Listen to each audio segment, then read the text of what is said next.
Ya, selamat pagi Ibu Bapak Saudara-saudara yang harus berbahagia karena memiliki 3 keberuntungan. Harus bahagia karena beruntung terlahir di alam manusia. Harus bahagia karena beruntung mengenal ajaran kebenaran, Dhamma. Dan yang ketiga, harus bahagia karena beruntung masih hidup, masih punya kesempatan untuk menambah jasa kebajikan dalam pundi-pundi harta sejati untuk dibawa mati. Terimalah salam Dhamma dan Namo Buddhaya. Ibu bapak saudara-saudara, minggu kedua bulan pertama di tahun 2022 ini, kembali kalau saya lihat betapa beruntungnya saya karena punya kesempatan belajar Dhamma.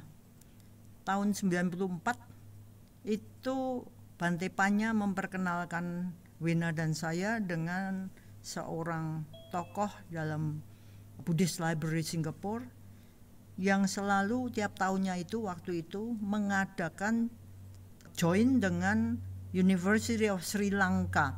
Nah di situ para profesornya itu diundang ke Buddhist Library, lalu mereka mengadakan kursus-kursus pendek. Bante Panya memperkenalkan kami pada waktu itu dengan pengurusnya, dan selama 5 tahun, setiap tahun itu kami pergi untuk mencicipi Introduction to Buddhism 1, 2, 3, Introduction to Abhidhamma, dan Introduction to Satipatthana. Dan yang menarik di dalam programnya Buddhist Library itu kami diperkenalkan dengan banyak sekte aliran. Ada Theravada, ada Mahayana, dan ada Tantrayana.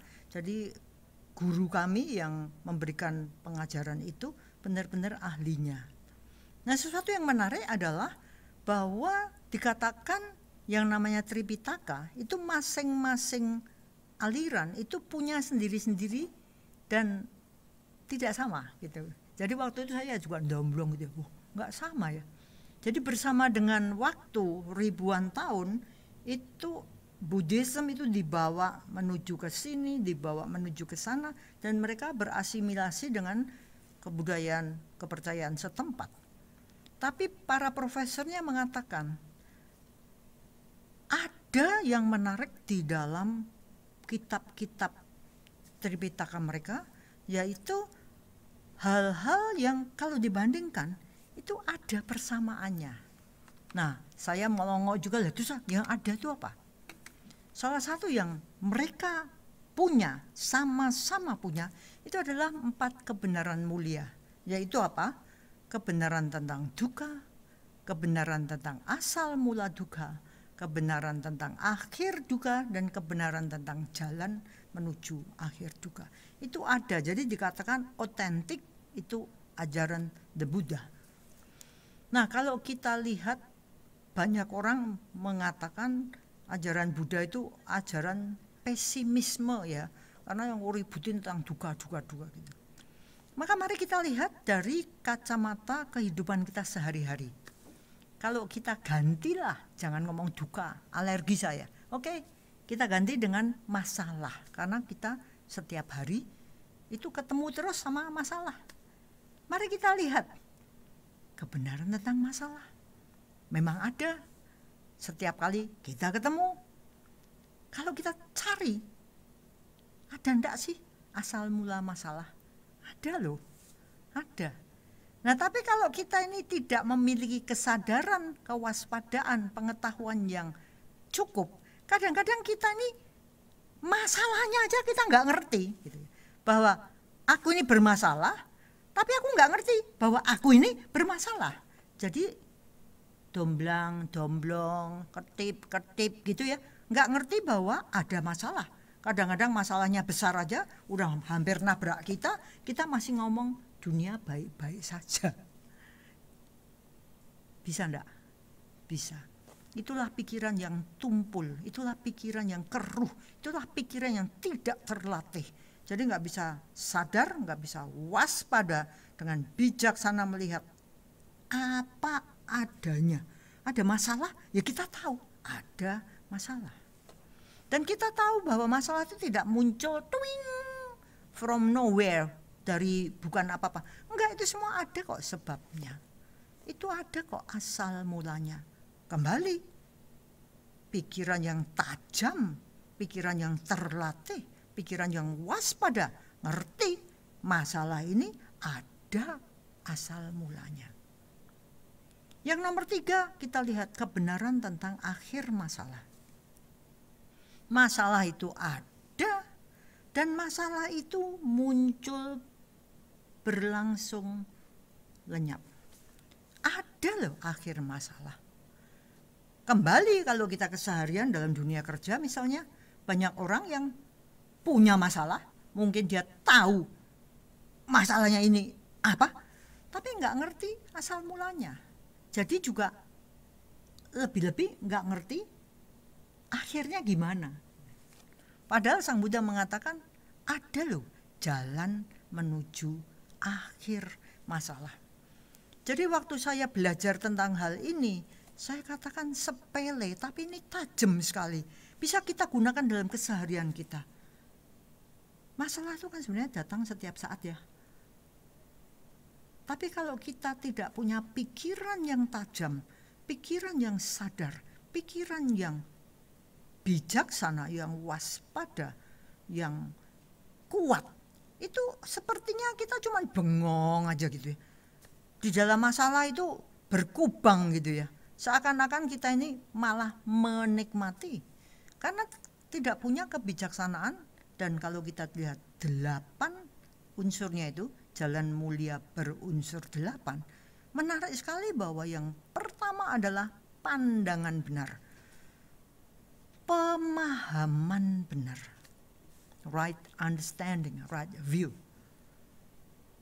Ini bisa ketangkap kalau pikiran kita tajam, pikiran kita terlatih sadar dan waspada. Sadar, waspada, dan jernih. Menarik sekali. Maka dilihat jalan mulia berunsur 8 itu terbagi menjadi 3 bagian ya. Tadi yang saya sebutkan tadi kebijaksanaan, 2 hal, yaitu pandangan benar dan right intention, right thoughts, pemikiran benar. Saya pikir termasuk juga jalan pikiran yang benar. Kalau jalan pikiran kita ini benar, maka kita dalam masalah itu gampang diajak untuk melihat akhir dari masalah. Dan bisanya kita ini jernih melihat ini caranya harus gimana. Kita juga jangan lupa menata sila kita, menata perilaku fisik kita. Maka ada 5 sila, 8 sila, 10 sila, itu tergantung dari seberapa kita mau ngelakoni ya, melatih pengendalian diri. Secara fisik kita punya 5 sila. Lalu kalau kita mau meningkat, kita mau bukan cuman mengendalikan perilaku, tapi juga mengendalikan pikiran, kita masuklah ke samadhi, meditasi.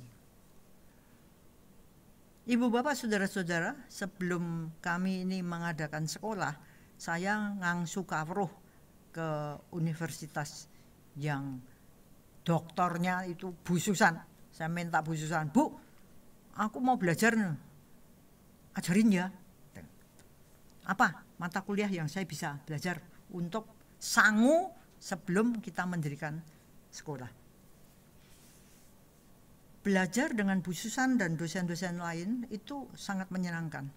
Tapi kalau saya lihat, sekarang saya ngerti itu psikologi barat ya, sementara Buddhism itu adalah psikologi timur.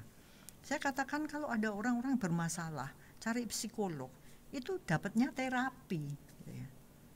Tidak sering kita diajari terapi tentang sila, yaitu pengendalian diri. Mereka punya behavior terapi, terapi tentang perilaku.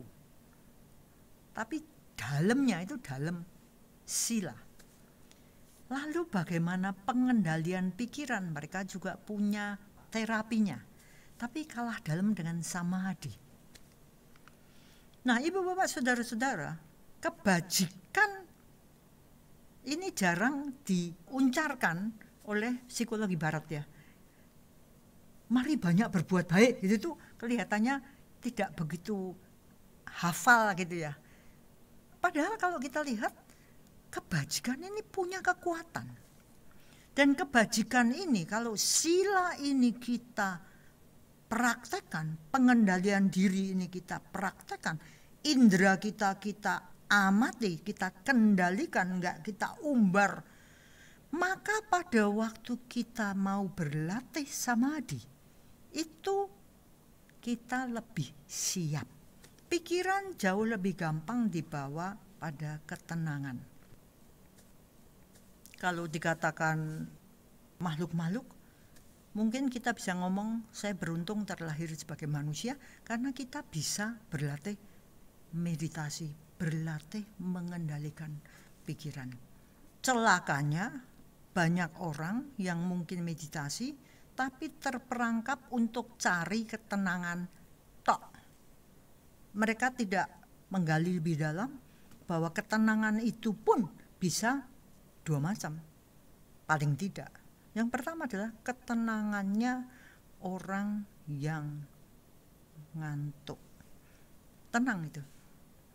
Saya tenang. Itu tubuh sudah melengkung karena sudah tidak ada kewaspadaan. Kewaspadaan sudah habis dimakan oleh ketumpulan pikiran. Jadi tenang, tapi tenangnya ini membawa pada tumpulnya pikiran. Terus bagaimana hasilnya? Orangnya makin lama makin goblok. Orangnya makin lama makin tumpul. Orangnya makin lama makin Karena apa? Karena kewaspadaannya hilang. Maka dikatakan musuh kita yang harus juga kita waspadai itu adalah apa yang disebut sloth and torpor, kelambanan dan kemalasan. Ini kalau enggak hati-hati diperoleh dari kita kesengsem sama tenang. Tapi yang kedua, tenangnya orang yang waspada. Tenangnya kewaspadaan itu benar-benar moment to moment, dari saat ke saat ke saat. Makanya seringkali kita harus lihat tubuh itu sudah melengkung enggak. Kalau sudah melengkung ini sudah habis, kewaspadaannya sudah habis, maka start again. Itu baru latihan ketenangan yang punya unsur kewaspadaan.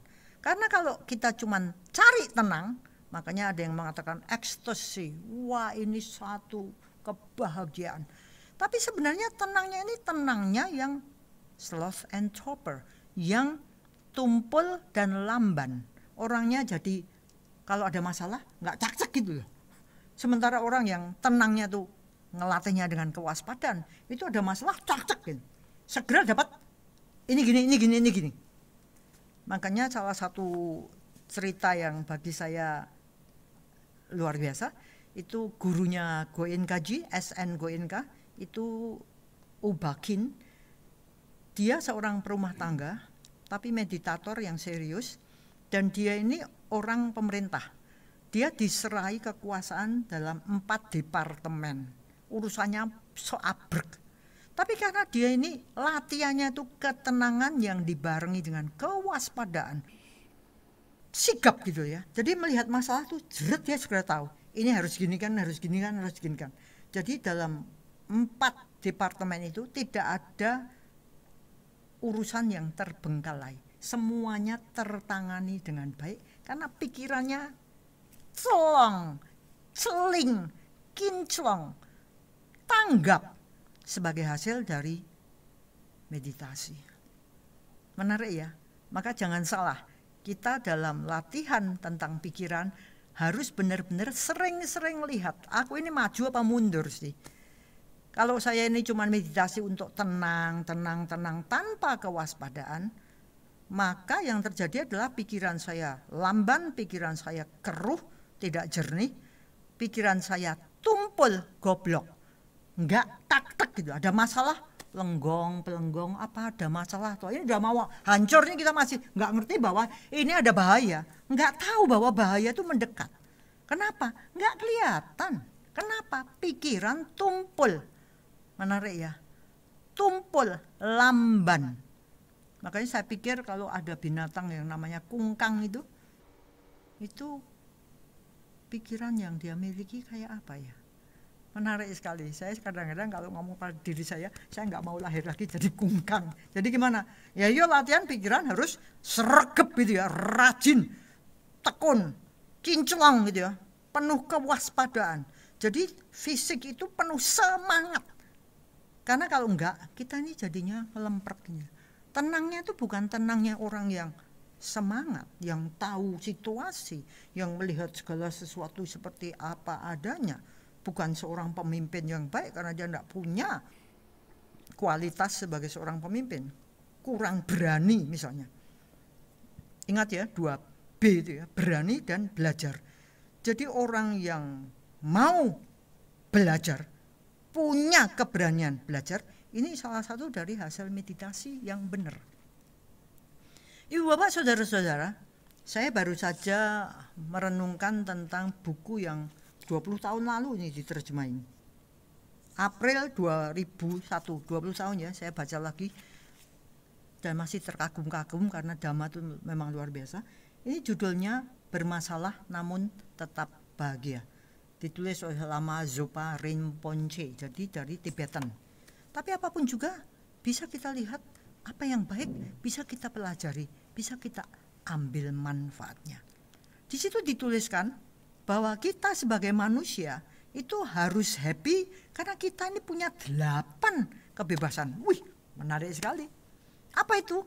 Bebas dari terlahir di alam neraka, bebas dari terlahir di alam peta, bebas dari terlahir di alam binatang. Karena kita manusia. Waduh, selamat ya kita tidak terlahir gitu-gitu. Tapi hati-hati loh, bisa-bisa kita nanti kehidupan yang akan datang terlahir di situ loh. Itu sebabnya semangat itu harus dimunculkan. Yang nomor 4, kita ini harus happy karena bebas terlahir sebagai orang barbar. Orang yang nggak ngerti sila, nggak ngerti samadhi, nggak ngerti panya, ngertinya cuman karma buruk, kuasa, bunuh, perkosa. Pokoknya karma buruk gitu. Selamat kita kenal Dhamma sehingga tidak melakukan hal-hal yang mungkin membawa kita sebagai orang barbar di kehidupan yang akan datang. Yang nomor 5 menarik, kita bebas dari terlahir sebagai dewa yang berumur panjang.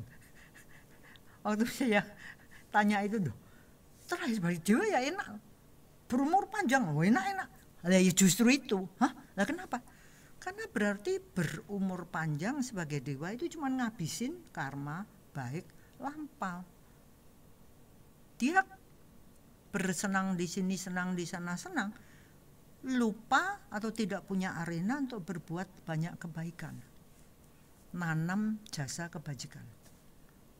Selamat berarti ya, kita bisa mati jadi bisa naik tingkat. Tapi kalau nggak hati-hati kita pindah alam ke alam tadi, serem. Nomor 6 ini menarik, bebas dari memiliki pandangan salah. Saya kalau melihat dalam diri, saya ini pandangan salahnya banyak loh. Anda juga loh. Itu sebabnya kita masih penjahat, belum arahat.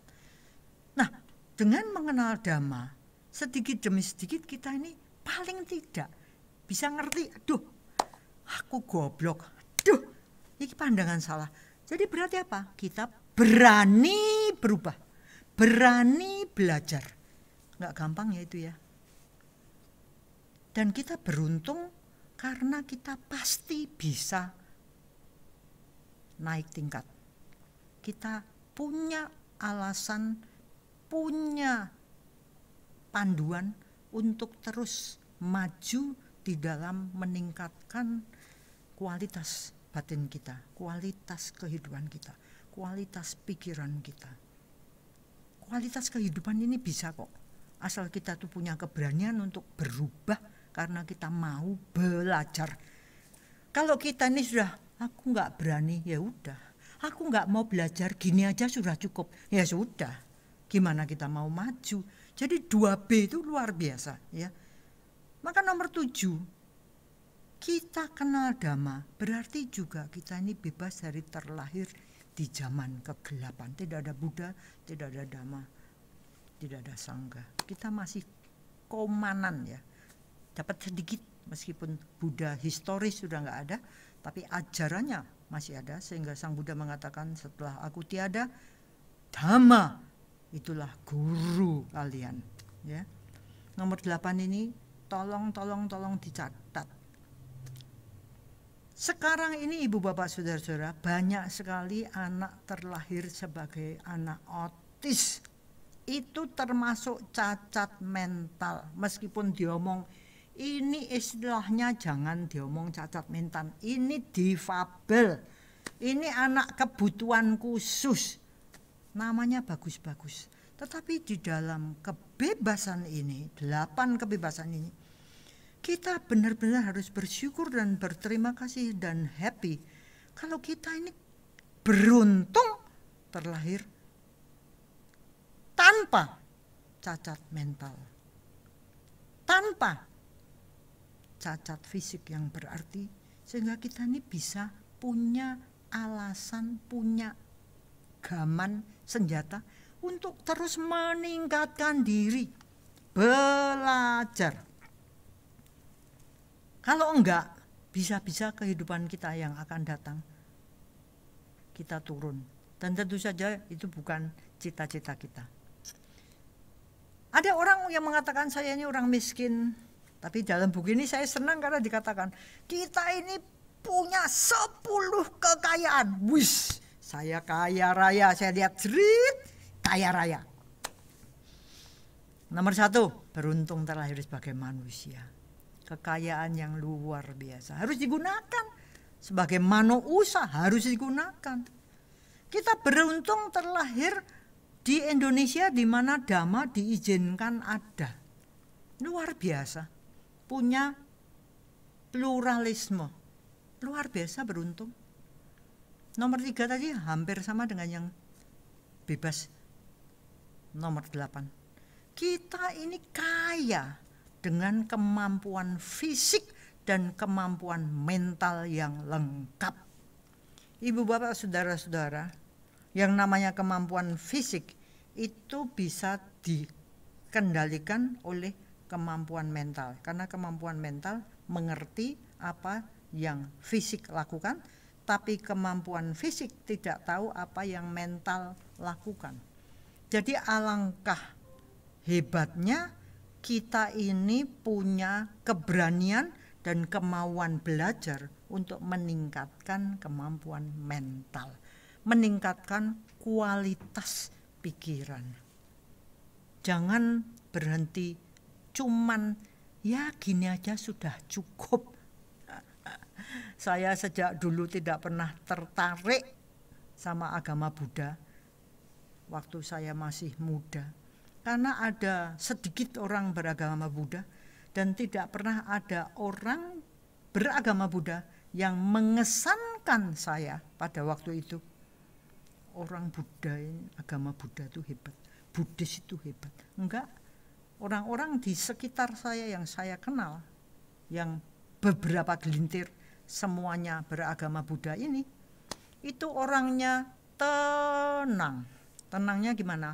Males. Ada masalah? Tenang. Tenangnya gimana? Ya biar. Kerjaan gimana? Tenang. Maksudnya gimana? Ya sudah. Jadi nggak pernah ada semangat yang ditonjolkan, kemampuan untuk melakukan ini itu, berkarma baik ria. Enggak, mereka tenang. Maka sesudah saya nyebur di agama Buddha, pelajaran Dhamma. Saya kaget. Loh Dhamma ini penuh dengan semangat. Ya, belajar. Itu sebabnya Milarepa, itu kalau dalam Tibetan itu ada mudranya begini. Tangannya berada di telinga. Maksudnya apa? Segala pengalaman dalam kehidupan dia anggap sebagai arena belajar, arena nasihat.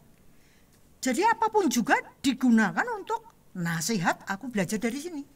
Kalau kita kan enggak, dinasihati, tersinggung. Kamu tuh kalau ngasih aku jangan gitu caranya. Nah gimana harusnya? Ngomongnya jangan gitu. Lah terus ngomongnya gimana? Lah ngomongnya, nah kalau kamu bisa ngomongin gitu, udah kamu nasihatin diri sendiri. Kita ini kan aneh ya. Kita mau belajar, tapi syaratnya belajar aneh-aneh. Macam-macam, harus gini, harus gitu. Kalau enggak aku enggak mau. Aku tersinggung. Kan aku sudah pinter. Segala macam ego.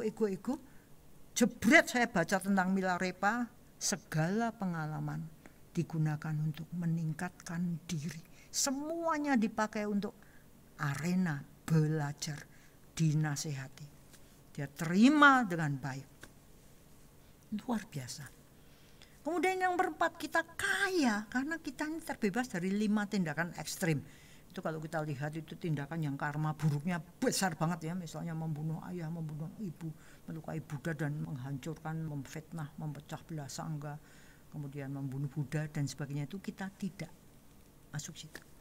Kemudian kita kaya karena Dhamma. Ya.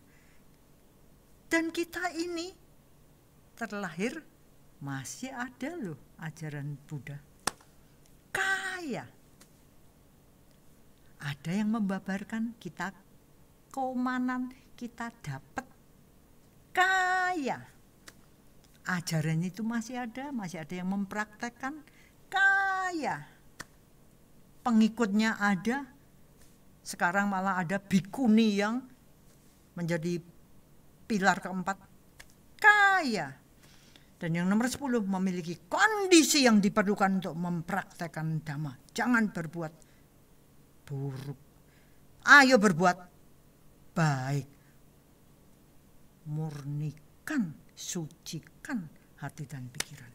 Luar biasa, pikiran jadi kinclong, bukan tumpul, bukan berkabut, ya, bukan malas, bukan goblok, tapi celing, makin lama makin baik, kualitasnya makin bagus.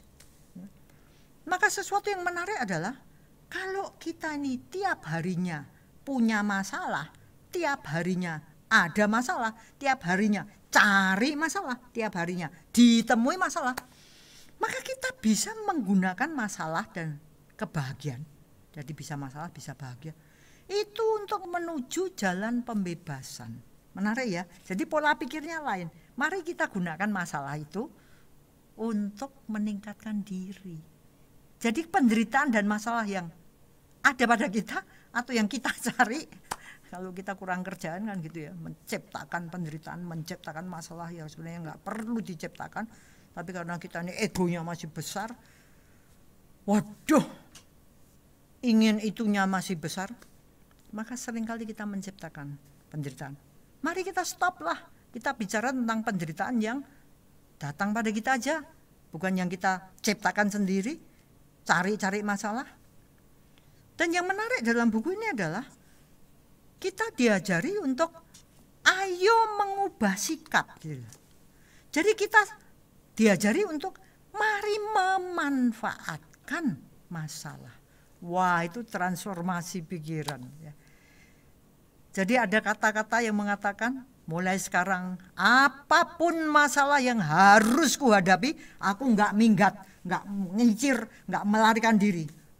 Aku hadapi, tapi aku latihan untuk tidak menjadi jengkel karenanya. Bagus ya. Masalah datang, iya, tapi aku jadikan ajang berlatih supaya aku bebas dari karma buruk kejengkelan. Aku tidak akan melihat masalah yang kualami itu sebagai masalah. Aku akan melihatnya sebagai cara untuk mengembangkan diri secara positif. Wah, ini luar biasa. Kita diajari, diingatkan, mari kita mengembangkan kebiasaan. Karena kita ini dari dulu, kalau ada masalah, waduh, ya, kita masih tidak suka, kita masih jengkel, kita masih marah, kita mesti sedih, kita masih khawatir. Segala macam itu sekarang kita ubah. Jebret, ayo kita belajar mengembangkan kebiasaan untuk bisa melihat masalah secara berbeda. Bagaimana? Kita jadikan masalah ini sebagai kondisi yang mendukung latihan kita, menguntungkan latihan kita, karena nantinya ini akan jadi fondasi akar bagi kebahagiaan. Kenapa? Karena pikiran kalau dilatih untuk menyukai masalah, ini lama-lama punya arusnya sendiri, terbiasa untuk celing, ya masalah. Pikiran yang menyukai masalah ini dikatakan harus muncul dengan sendirinya, karena dilatih terus ya. Nah, ini masalah, ayo, ya ini masalah, yes. Bukan kita begitu ada masalah, gitu. Ini enggak. Sekarang kita gimana caranya? Aku punya kesempatan. Lewat ini aku naik kelas. Ibaratnya testing itu kita beri tes party, habis tes ada party. Itu supaya kita senang di tes. Di sekolahan kami ada tes party. Begitu juga kita. Bagaimana masalah itu disukai. Seperti pikiran yang menyukai es krim atau pikiran yang menyukai musik.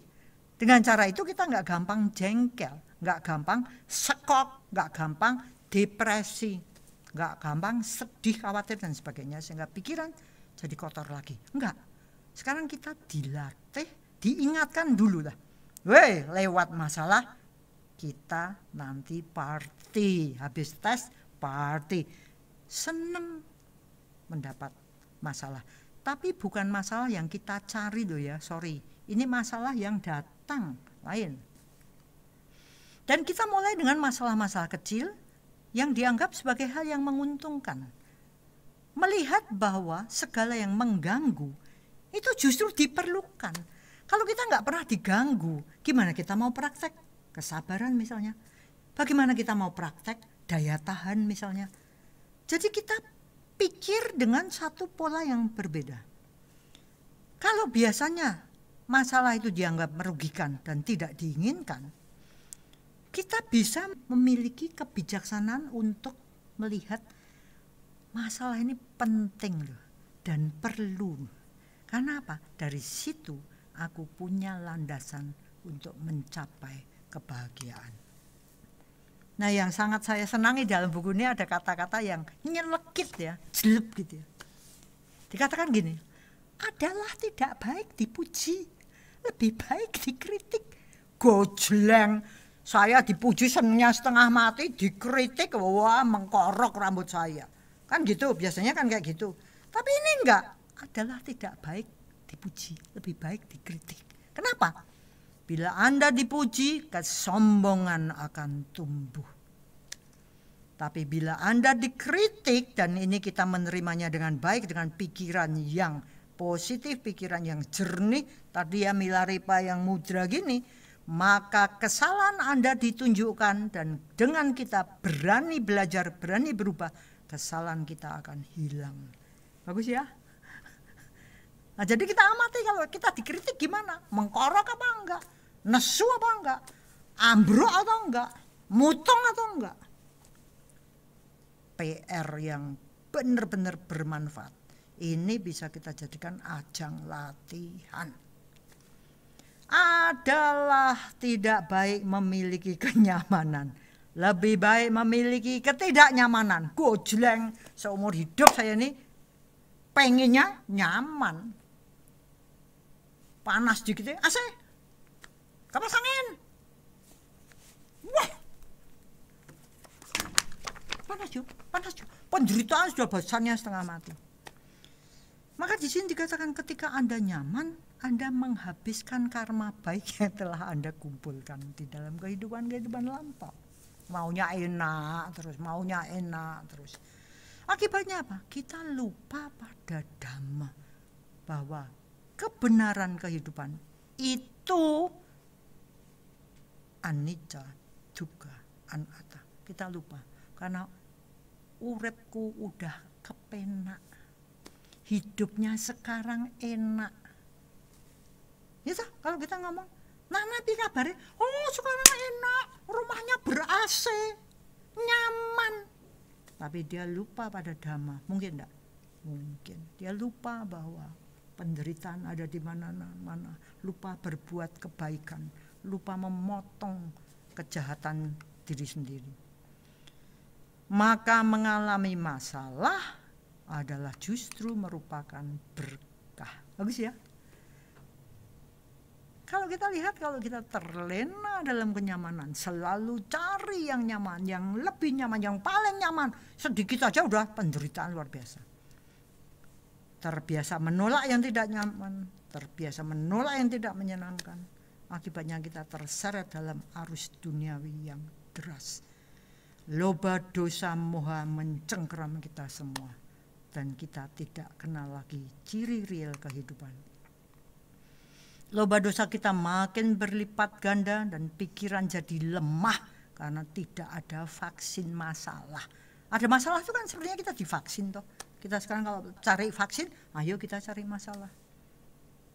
Bukan cari masalah untuk menciptakan masalah baru, tapi cari masalah ini kita gunakan sebagai landasan menuju kebahagiaan. Kalau kita kepenginnya cuma enak-enak terus, akibatnya apa? Banyak kekhawatiran dan ketakutan. Apa? Nanti kalau hilang, wah sudah setengah mati. Akibatnya hidup penuh penderitaan karena pikiran dipenuhi kotoran batin. Ya kira-kira demikian. Tapi tentu saja kita bisa tambah ilmu. Serahkan saja pada Bu Susan. Ayo Bu, monggo. Selamat pagi Bu Lani. Selamat pagi Bapak Ibu sekalian dan teman-teman yang hari ini bergabung via Zoom atau YouTube untuk bersama-sama belajar menjadi lebih baik. Terima kasih untuk pengantar Bu Lani yang sangat mencerahkan saya juga hari ini, karena banyak hal yang bisa saya renungkan untuk kehidupan saya sendiri begitu. Jadi saya nggak menyangka pengantarnya Bu Lani ini sangat lengkap membahas tentang bagaimana bukan hanya tentang penderitaan atau masalah, tetapi bagaimana hendaknya kita itu hidup sebagai makhluk yang dilahirkan sebagai manusia. Nah, sebelum saya masuk ke materi saya sendiri, ada banyak hal nih yang bisa saya garis bawahi dari apa yang disampaikan Bu Lani. Yang pertama, sebetulnya dalam ajaran agama lain, saya contohkan aja agama Kristiani gitu ya, karena saya ini banyak belajar tentang ajaran-ajaran itu sejak saya kecil. Sebetulnya loba dosa moha itu juga disebut, tapi bentuknya itu lebih tersebar. Kita ambil contoh adalah 7 dosa pokok manusia. Itu misalnya sombong, itu jelas moha. Jadi sebetulnya itu sama, hanya nggak dikelompokkan jadi 3 bagian besar ini. Yang kedua, dosa itu adalah tamak. Ini kan jelas loba ya. Yang ketiga itu iri dengki, iri hati. Ini jelas dosa dan loba. Orang yang iri hati itu dia tuh nggak mau menderita, nggak mau menerima masalah seperti yang dikatakan Bu Lani, tetapi loba ingin segala sesuatu itu menyenangkan gitu. Nah ini jelas iri hati itu loba, dosanya besar. Murka, jadi kemarahan, ini juga disebut sebagai dosa manusia. Nah saya kira murka ini lebih erat dengan dosa karena ini penuh dengan kebencian. Karena orang yang mudah marah itu tuh hatinya tuh diliputi dengan kebencian. Saya tuh nggak bisa bahagia gitu. Jadi sebetulnya orang yang iri hati, orang yang mudah murka, kalau minjam, dalam istilah Dhamma itu penderitaannya itu paling besar. Jadi orang yang, jangan dikira orang yang marah itu hanya menimbulkan penderitaan bagi orang-orang di sekitarnya gitu ya. Justru orang yang terbakar di dalam dirinya sendiri itu penderitaannya lebih besar. Dan kalau kita lihat orang yang mudah iri dan murka itu penyakit mental dan penyakit fisiknya itu paling besar. Jadi nanti bisa muncul di itu ya, stroke. Bisa muncul di cancer. Jadi kalau kita lihat penyakit kronis yang terminal, artinya yang menuju ke kematian, itu tuh berasal dari, kalau di psikologi sih namanya emosi marah, emosi iri hati. Sementara kalau di ajaran agama Kristiani ini dosa dengki, dosa murka. Ya toh, dosa, sama-sama dosa loh Bu istilahnya, tetapi saya kira agak berbeda pemahamannya. Nah, dalam ajaran kebenaran, dosa dengki dan juga dosa murka. Jadi ini tuh mirip banget ya. Jadi kalau kita mau melihat value yang universal, saya kira ini. Dosa yang berikutnya adalah cabul, perzinahan. Nah, saya kira ini juga berkaitan dengan loba ya. Desire. Jadi pornografi, apapun ini adalah desire. Lalu rakus, itu masuk ke loba lagi. Lamban, nah ini Bulani tadi mengatakan jangan malas. Ini ternyata di ajaran Kristiani itu dosa ya. Lamban, orang yang lamban, males-males dan mudah bosan, ini adalah dosa. Jadi entah itu jadi hanya 3 loba dosa moha atau itu jadi 7 dalam ajaran agama Kristiani, saya kira itu sama akarnya.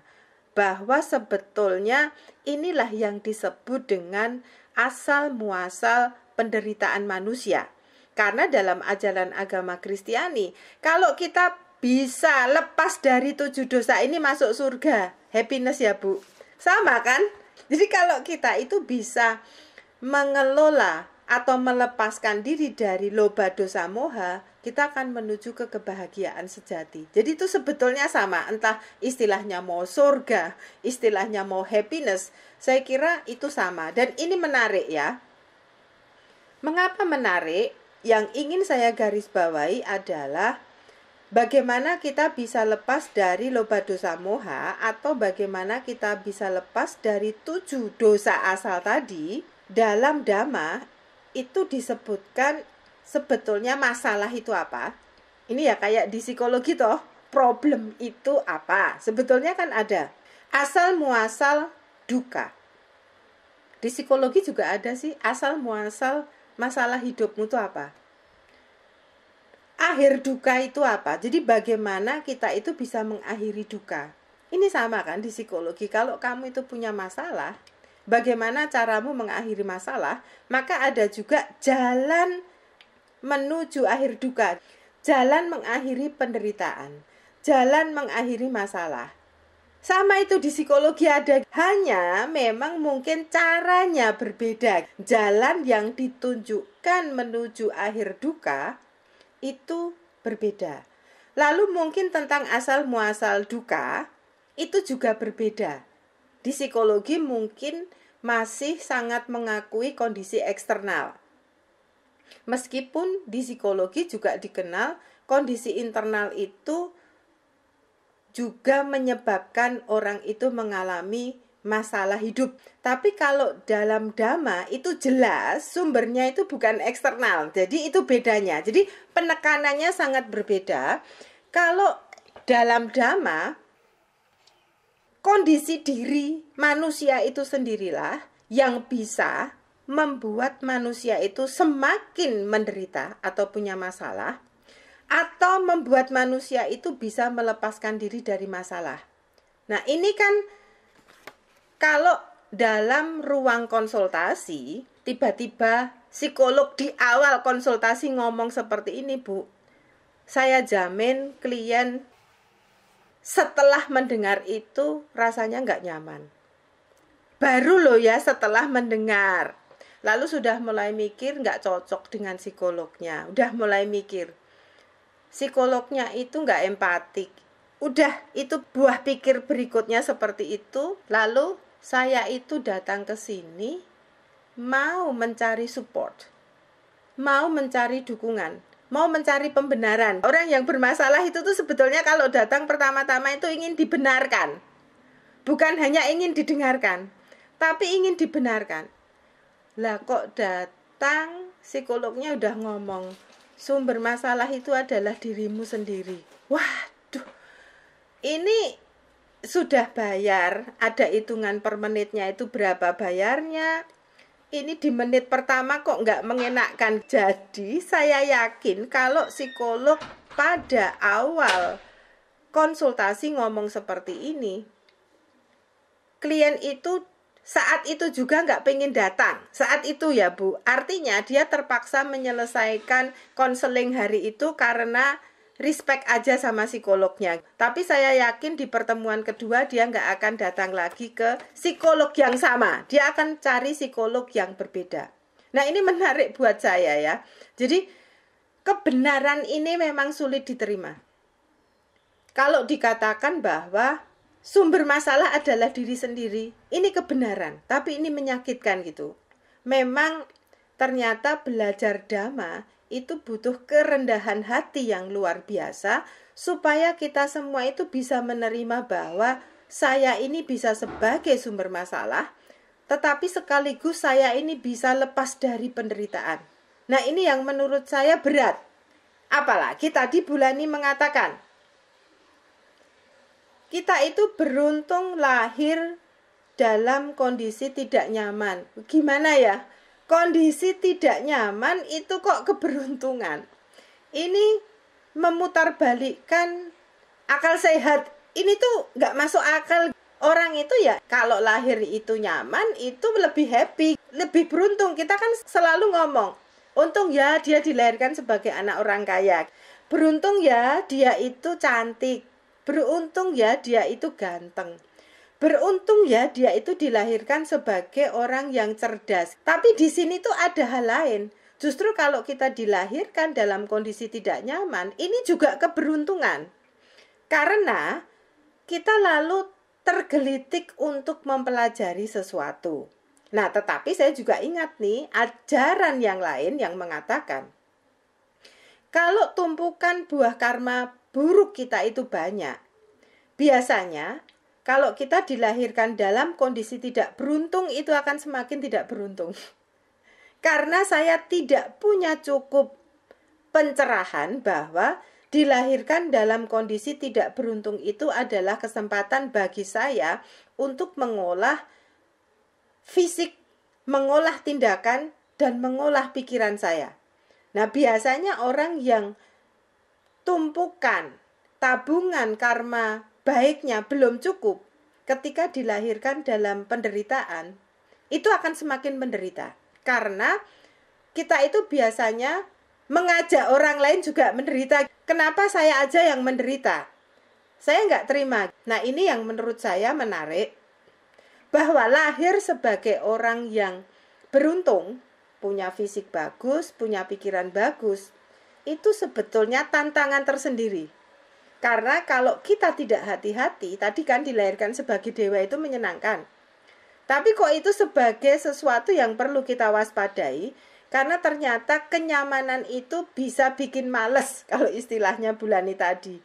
Males untuk berbuat baik karena saya sudah nyaman. Nah ini yang menurut saya perlu saya garis bawahi, karena ini pelajaran hidup bagi saya sendiri. Karena saya dulu merasa saya itu sial, karena ketika saya dilahirkan itu orang tua saya bangkrut. Itu kan nasib buruk apa yang menimpa saya, sehingga kok ketika saya dilahirkan, saya tidak dilahirkan dalam kondisi menyenangkan. Sementara mungkin kakak-kakak saya yang lain itu dilahirkan saat orang tua saya itu berkecukupan, berkelimpahan.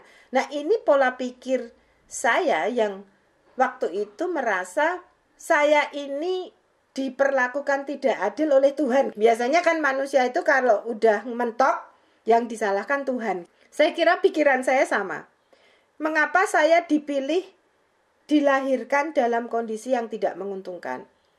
Kalau seandainya saya terjebak dalam pikiran itu terus-menerus sampai saat ini, saya nggak yakin saya bisa memperbaiki hidup saya. Mungkin saya akan justru menjadi lebih jahat.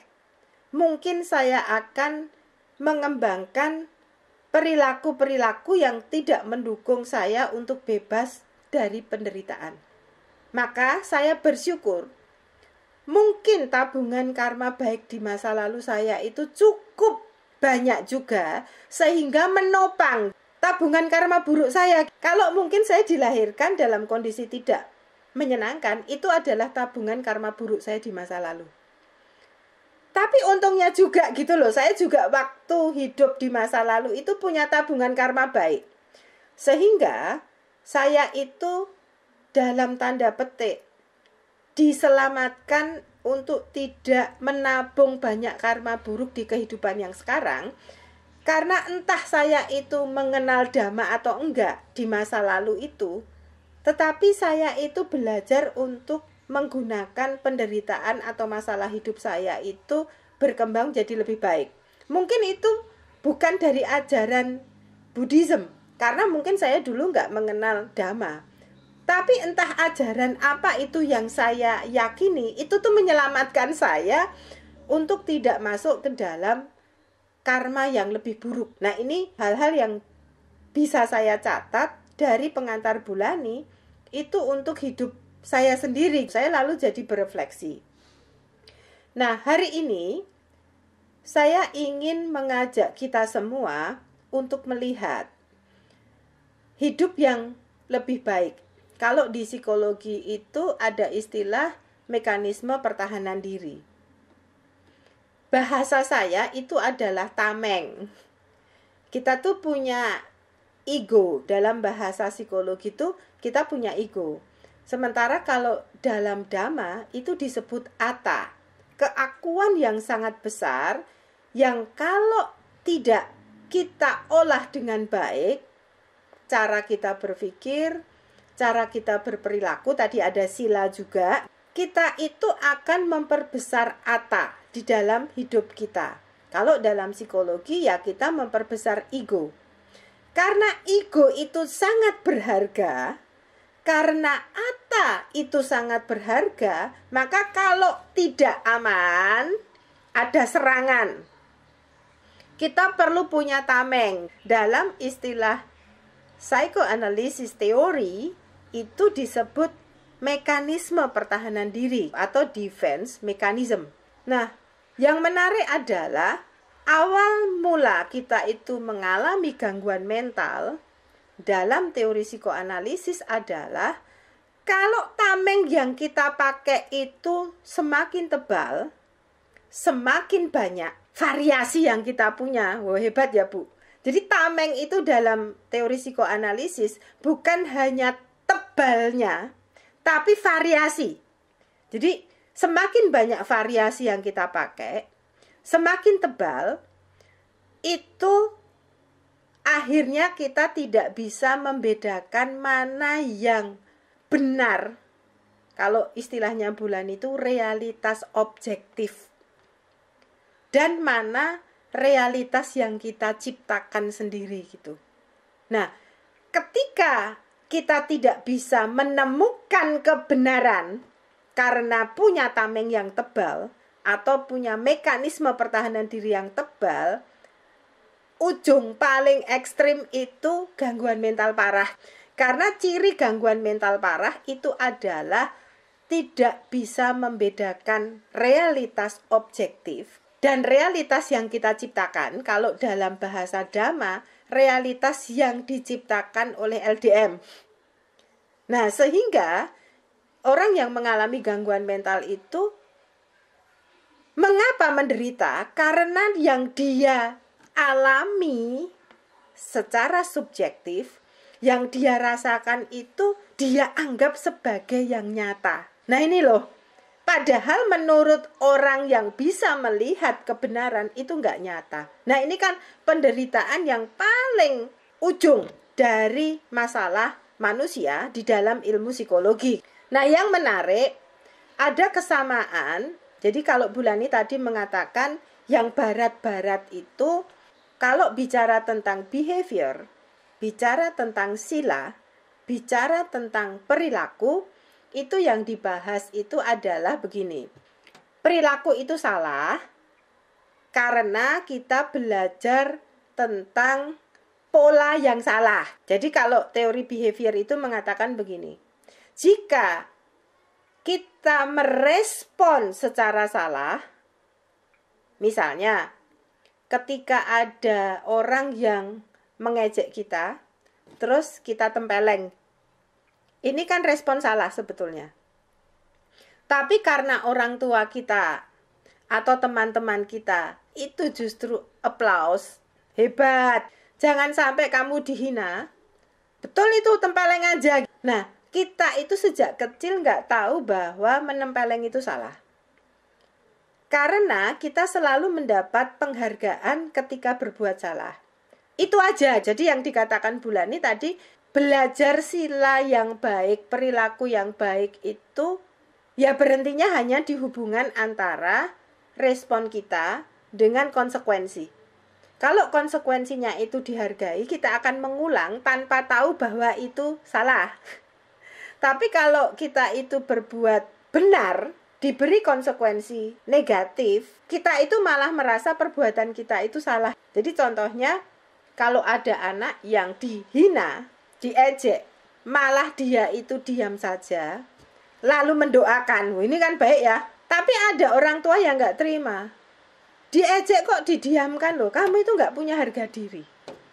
Harusnya itu kamu itu ya bales, kalaupun nggak nempeleng, ganti ejek lah. Kamu tuh nggak penting kok mendoakan dia, dia itu bukan orang yang pantas didoakan. Nah, kalau orang tua kita atau teman-teman kita sejak kecil mengajarkan hal seperti itu melalui konsekuensi negatif, lalu saya belajar bahwa welas asih itu bukan kebenaran. Nah, sehingga saya tidak melakukan welas asih. Nah, dalam terapi behavior, itu tuh yang diolah itu adalah bukan cara kita berpikir kalau dalam behavior, tapi lebih gini loh. Oh ya, sekarang kalau dia agresi, jangan diberi pujian. Cuman gitu aja. Kan lama-lama kalau nggak diberi pujian, dia nggak agresif gitu loh. Tanpa orang ini tahu bahwa agresi itu baik atau buruk. Tapi ya paling nggak terselamatkan dari karma buruk. Karena kata Bulani, kalau tidak berbuat itu sudah menanam karma baik. Tapi orang ini tidak akan punya kejernihan pikiran. Itu dalam terapi behavior misalnya. Nah, lalu seiring berjalannya waktu, mulai muncul terapi kognitif.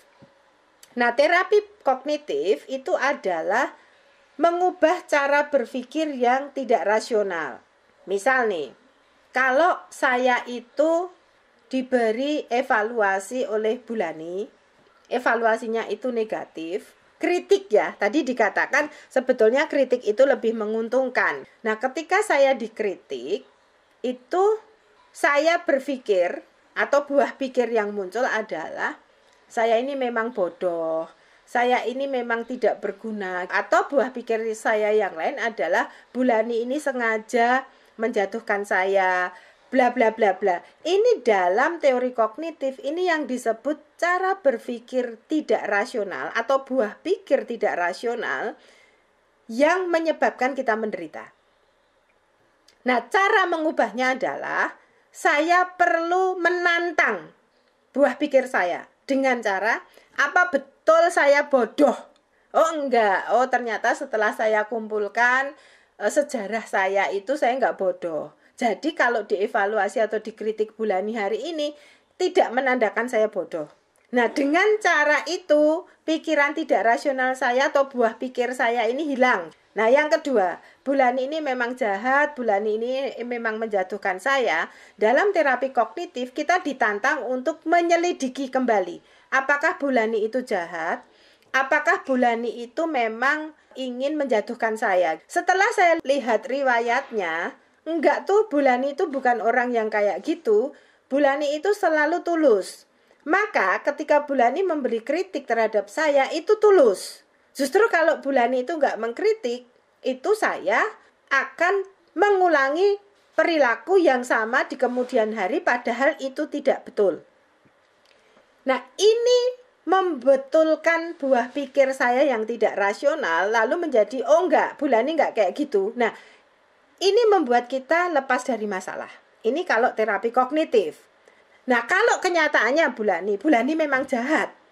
Setelah saya selidiki, oh memang jahat. Kan berarti ini bukan pikiran tidak rasional kan? Pikiran saya itu betul bahwa Bulani jahat. Setelah saya teliti memang Bulani jahat. Nah, dalam terapi kognitif kita diantar ke so what. Kalau Bulani memang jahat, so what? Mengapa itu mengganggu saya? Kalau Bulani jahat, ya biarlah itu yang menanggung penderitaannya itu Bulani. Mengapa saya bermasalah? Nah, setelah saya teliti kembali, ternyata yang bikin saya bermasalah itu bukan sekedar buah pikir bahwa Bulani itu jahat. Karena toh kalau kenyataannya Bulani jahat, tapi, wah ini loh, tapi Bulani itu ngomong gitu itu nggak bener. Saya itu harus membetulkan Bulani. Lah ini Bu, ketika saya punya buah pikir ini, akarnya adalah ego. Sombong. Saya ingin mengubah Bulani. Wow, sehebat apa toh saya itu bisa mengubah Bulani yang jahat itu jadi orang baik. Nah, dalam psikologi ini disebut core belief. Keyakinan mendasar kita yang sumbernya itu adalah ego kita. Jadi biasanya kita jadi nggak terima itu bukan hanya sekedar pikiran yang tidak rasional. Tapi ketika saya tidak terima itu karena menyangkut ego saya. Nah, nanti di slide kedua, tapi bukan sekarang, saya akan menjelaskan mengapa toh kok kita jadi nggak terima. Lalu kita punya pikiran yang tidak rasional. Nah, seiring berjalannya waktu Bulani, ternyata psikologi barat itu sangat mengadopsi psikologi timur, tapi nggak semua ya. Sehingga dalam terapi psikologi itu sekarang dikenal dengan mindfulness based intervention. Nah, ini tentu berkaitan erat dengan meditasi, tradisi meditasi, dan berkaitan erat dengan vipassana menurut saya. Hanya dalam mindfulness based itu nggak sampai ke sana. Tetapi dasarnya itu.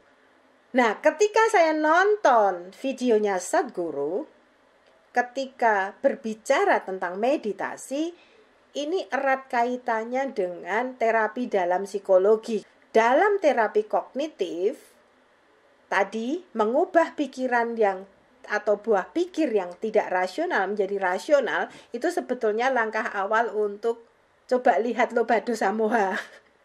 Itu langkah awal. Tapi memang nggak sangat sejelas itu. Nah, lalu dalam mindfulness base, itu ternyata terapi ini dasarnya adalah menjaga jarak dengan pikiran atau buah pikir, menjaga jarak dengan perasaan, dan menjaga jarak dengan sensasi. Nah, ini erat kaitannya dengan meditasi. Erat kaitannya dengan vipassana. Dan inilah, kalau dalam videonya Sadhguru, itu disebutkan akhir dari penderitaan. Selamat menyaksikan. Sadhguru, I read in one of your question answer sessions that you were referring that even meditation is not the thing, like, I mean, maybe it's a confusion to me, right? Buddha didn't meditate much, though his followers did it's just a state of ecstasy which people get into. Is it that, like, of course I meditate and get the feeling of bliss and ecstasy, and it remains throughout the day. Is that enough for a spiritual journey? I'm a bit confused. It's enough incentive. It's only an incentive. Ecstasy is only an incentive. If it's painful, would you do it? No. So you feel blissful and ecstatic, that's only an incentive, that's not the goal. So Buddha was ecstatic? No, Buddha was never ecstatic. Did you ever see him dancing? He just sat like this. That's different. If I ask you to sit like that, would you sit? No. You need some incentive. So just creating that sweetness in the system is an incentive. And above all, if you are feeling ecstatic within yourself, you become a better human being, isn't it? Aren't you? When you're very happy, aren't you a wonderful human being? Only when you're unhappy, you're a nasty human being, isn't it? Isn't it so? When you're happy, you're a wonderful human being. Everybody is, isn't it? So keeping you ecstatic, a dose of ecstasy in the morning, the world is feeling better. If everybody in Hyderabad started off in an ecstatic way in the morning, Hyderabad would be a wonderful place, isn't it? They start with tension, so it's something else is happening. So ecstasy is not the goal of meditation. It is just an incentive to keep you going, because otherwise you wouldn't go. So what is meditation? The purpose of… if we have to look at the purpose, if you sit in meditation, slowly it will become like this. Your body is here, your mind is out there, what is you is somewhere else. Once these three things are happening separately, once there is a space between you and the body, between you and the mind, this is the end of suffering. Once the fear of suffering is taken away, only then you will keep your instinct of self-preservation down, otherwise you won't keep it down. As long as the fear of suffering is there, you will not keep the instinct of self-preservation down.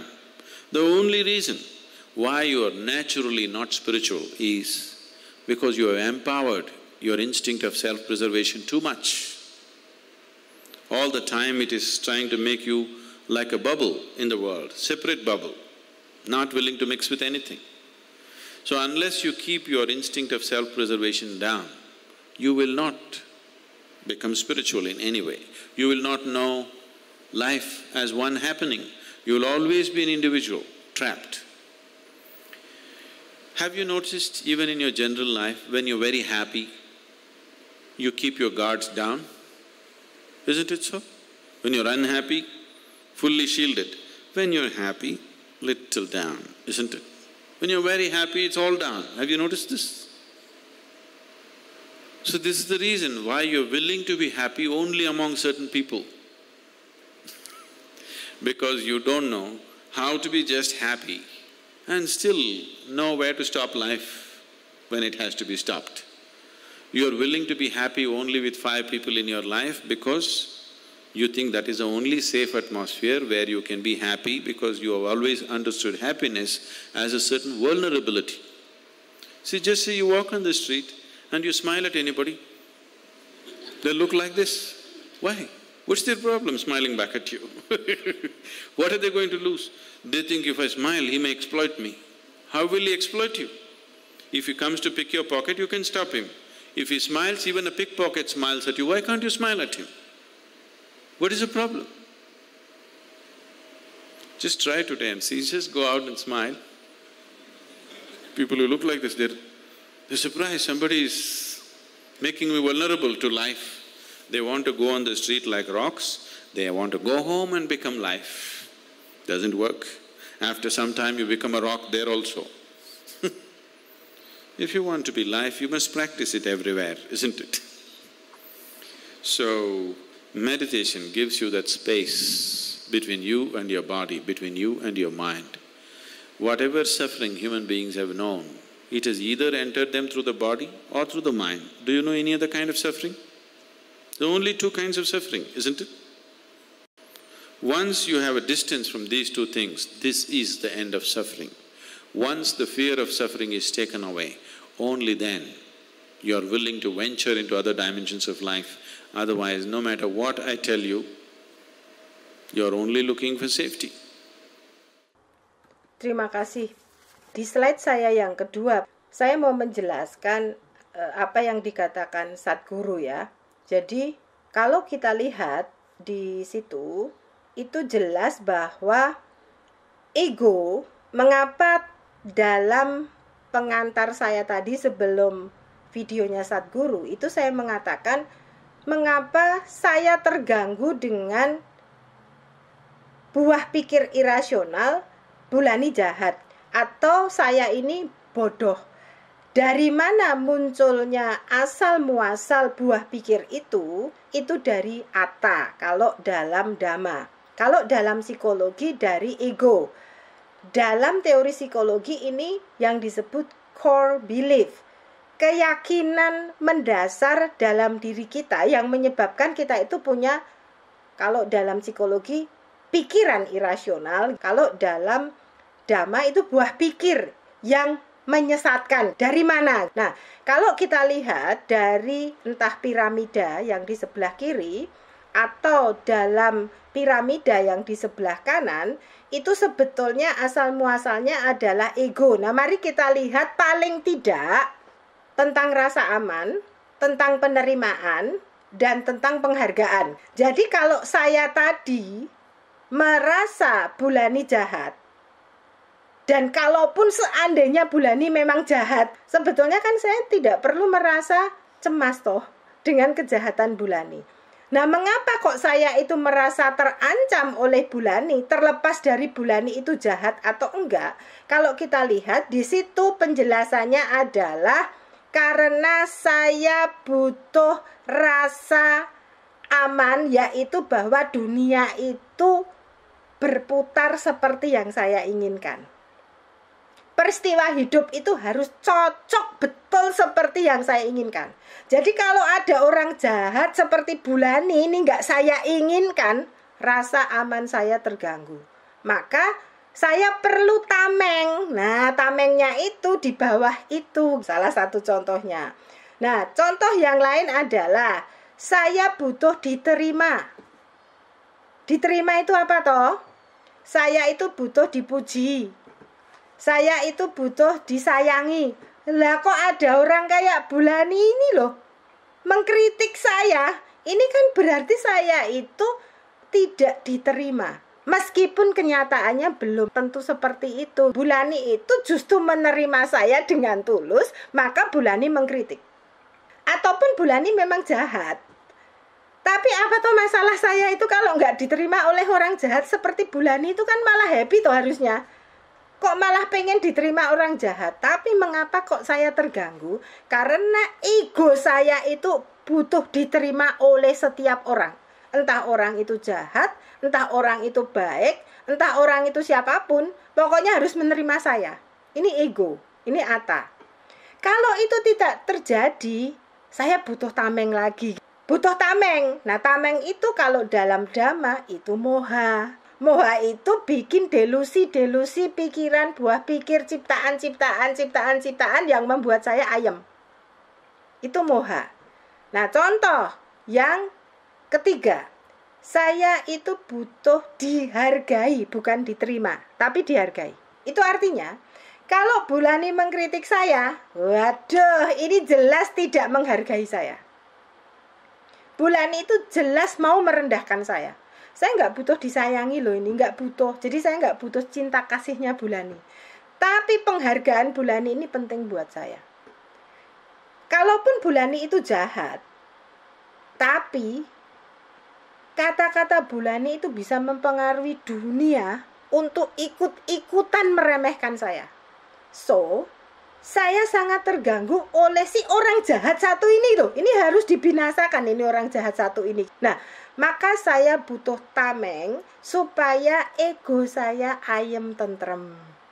Supaya saya merasa aman. Maka dalam video Sadguru tadi dikatakan, kalau kita tidak merasa aman, naluri utama adalah bikin pertahanan diri tadi loh. Jadi kalau diajak tersenyum aja takut tuh tadi. Kalau ada orang nggak dikenal mengajak senyum, wah ini langsung mau eksploitasi saya ya dia orang itu. Ini mau tipu-tipu, mau gendam. Yang kita pikirkan itu hanya ketakutan, sehingga ketika ada orang baik pun tersenyum, kita merasa perlu pakai tameng. Nah, dalam psikologi punya istilah keren Bu untuk tameng-tameng ini, teori psikoanalisis. Misal, saya itu menyangkal, itu Pak Adi, itu ada penyangkalan. Kalau misalnya saya dikritik Bulani dan kritikan itu sebetulnya nyata, saya akan mengatakan Bulani jahat. Bulani itu cuman iri hati. Atau lalu saya merasa saya ini betul terus. Maka yang kemarin saya lakukan itu sebetulnya ya udah baik, tapi Bulani itu hanya cari-cari masalah aja sih. Itu salah satu penyangkalan. Atau saya mengatakan, yo kemarin memang ada masalah, tapi itu salahnya Pak Adi. Karena Pak Adi itu tidak menyiapkan PowerPoint saya dengan baik. Gitulah, pokoknya itu menyangkal bahwa kebenarannya adalah sebetulnya hal yang saya lakukan kemarin itu memang salah dan perlu diperbaiki. Nah, contoh yang lain itu adalah pasif agresif. Saya dikritik Bulani, terus saya WA Pak Adi. Bulani itu wis ditulung, nggak berterima kasih, malah ngeritik. Wes Pak Adi, besok lagi saya mau diem aja kok selama hidup. Males. Besok lagi kalau saya diminta tolong memberi materi di Putra Bangsa, males loh Pak aku. Itu pasif agresif. Artinya saya tidak menyerang Bulani secara langsung, tetapi saya lalu mutung. Lalu saya nggak mau menolong Bulani lagi. Ini kan pasif, tapi sebetulnya saya agresif. Bukan saya itu memperbaiki apa yang saya lakukan. Mungkin memang ada kata-kata yang salah yang saya ucapkan, atau ada cara yang salah yang saya lakukan saat saya memberi materi di Putra Bangsa. Mungkin. Tapi karena saya itu butuh rasa aman, butuh dihargai, butuh disayangi, masukan Bulani itu tidak masuk akal buat saya. Lalu, ini parahnya, ini saya nggak akan membahas satu persatu, karena itu banyak dan itu bisa 3 SKS Bu, kalau saya bahas masing-masing tameng ini. Tapi yang ingin saya katakan, kalau moha kita terlalu tebal, kalau mekanisme pertahanan diri ini kita ulang-ulang dan kita tumpuk Bu, gejala paling mengerikan dari moha dalam gangguan mental itu adalah yang pink, halusinasi, waham, disosiasi. Nah ini biasanya gejala psikotik. Kalau sudah sampai seperti ini masuk dalam panduan diagnosis gangguan mental. Ada halusinasi, ada waham, punya keyakinan tertentu, ada disosiasi. Disosiasi itu keterbelahan kesadaran, sehingga kalau hari ini saya ngomong A itu saya bisa lupa, besoknya saya ngomong B saya bisa lupa bahwa saya pernah ngomong ini disosiatif. Nah, gejala yang paling parah itu kepribadian ganda itu Bu. Jadi orang bisa punya banyak kepribadian, itu adalah disosiatif. Itulah penderitaan dalam psikologi. Ya, gangguan mental paling berat itu adalah penderitaan terberat. Nah, jadi saya hanya mau mengatakan, kalau kita tidak hati-hati, moha kita itu mengantarkan kita ke gangguan mental yang berat. Mungkin dalam Dhamma nggak disebutkan secara jelas seperti itu, tetapi dalam psikologi sangat jelas. Psikotik itu adalah moha terbesar, sehingga kita itu nggak bisa mengendalikan buah pikir kita sendiri. Nah, di slide berikutnya, dalam mindfulness based meditation, saya kira sama seperti yang dikatakan Sadhguru, ataupun dalam Vipassana, kita itu perlu tahu bahwa segala sesuatu itu tidak kekal. Buah pikir itu tidak kekal. Kita itu perlu tahu bahwa di dalam setiap hal itu pasti ada ketidakpuasan. Itulah sumber dari loba. Lalu kita perlu tahu bahwa kita ini bukan siapa-siapa. Yang tadi dalam piramida itu, diri itu digede-gedein. Maka dalam Vipassana, hati-hati dengan piramida itu. Nah, dalam mindfulness base, itu seperti yang dikatakan Sadhguru, kita perlu mengamati buah pikir. Kita perlu mengamati perasaan, dan kita perlu mengamati sensasi kita tanpa perlu menilai ini baik buruk. Diamati aja. Nah, kalau kita bisa melakukan itu, misal nih, saya punya buah pikir Bulani jahat. Amati aja.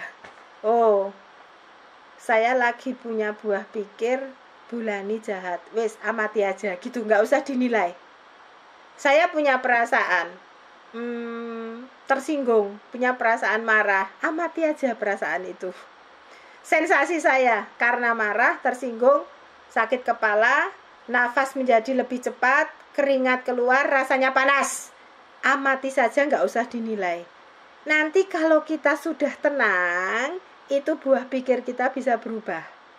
Ketika kita tenang, oh Bulani nggak jahat kok.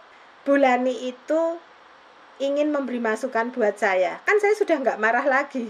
Kalau saya nggak marah, itu biasanya buah pikir yang irasional yang saya sebut di awal itu bisa hilang dengan sendirinya.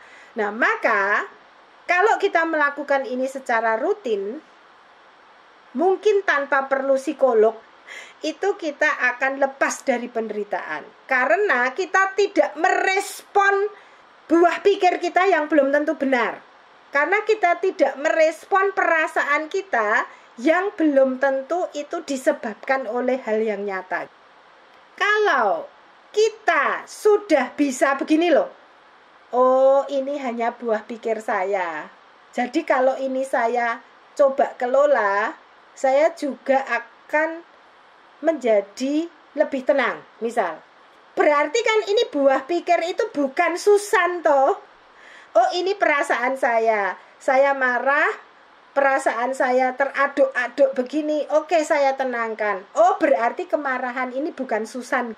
Kalau kita membiasakan seperti itu berarti tanpa aku, anatta, tanpa ego. Lalu kita bisa lepas dari penderitaan karena tidak takut lagi diancam-ancam oleh siapapun termasuk Bulani yang jahat. Sehingga ketika orang bahagia menurut Sadguru, naluri mempertahankan diri itu turun, bahkan bisa hilang sama sekali. Lalu moha tadi itu hilang, defense mechanism, tameng-tameng itu runtuh dengan sendirinya. Maka tadi apa mau penyangkalan, apa mau reaksi formasi, atau mau apapun menurut istilah psikoanalisis itu hilang. Kalau itu hilang, kita nggak menuju ke halusinasi, kita nggak menuju ke delusi, lalu kita nggak psikotik. Sehingga ketika kita tanpa tameng, kita tidak mempertahankan ego, kita bisa menuju ke spiritualitas yang lebih tinggi. Karena kita tidak merasa rentan harus pakai tameng, sehingga kalau ada orang lain yang mengajak tersenyum, terlepas dia jahat, mau mengeksploitasi atau enggak, saya juga bisa ikut tersenyum. Lalu saya itu kalau mau mengungkapkan kebahagiaan, enggak pilih-pilih orang. Mau syukuran, Bulani aja, Bu Wena aja, Pak Adi aja, karena orang-orang ini yang selama ini sumbangannya besar untuk hidupku. Enggak gitu. Tapi kalau saya itu punya welas asih, spiritualitas yang tinggi, berbagi kebahagiaan itu bisa dengan siapa aja. Kalau tadi Sadguru mengatakan bahagia kok milih dengan siapa, cuma 5 orang dibatasi. Itu artinya saya merasa tidak aman. Bapak, Ibu, dan saudara sekalian, di slide terakhir saya hanya mau mengatakan, marilah kita selalu jernih dan menjaga kewaspadaan seperti pesan awal Bulani tadi, supaya kita tidak pakai tameng ego yang dalam istilahnya psikoanalisa itu defense mechanism yang membawa kita ke gangguan mental berat, sehingga kita bisa sampai ke kondisi spiritualitas yang lebih tinggi, selalu tidak merasa rentan dan penuh welas asih. Semoga kita semua dan semoga semua makhluk berbahagia. Ya, thank you Bu. Saya kira luar biasa sekali kalau kita gunakan 2B itu ya, kita berani menurunkan defense mechanism kita, menganggap diri kita hebat, kita turunkan aku masih harus belajar. Jadi 2B kita berani dan kita belajar. Hari ini Bu Susan sudah 3 SKS ya Bu ya, dan kita nggak bayar ya Bu ya. Jangan sampai rugi, mari kita belajar untuk meningkatkan kualitas batin pengetahuan dan kebijaksanaan kita. Semoga semua makhluk bahagia dan semoga yang terbaik datang pada kita semua. Sadhu, sadhu, sadhu.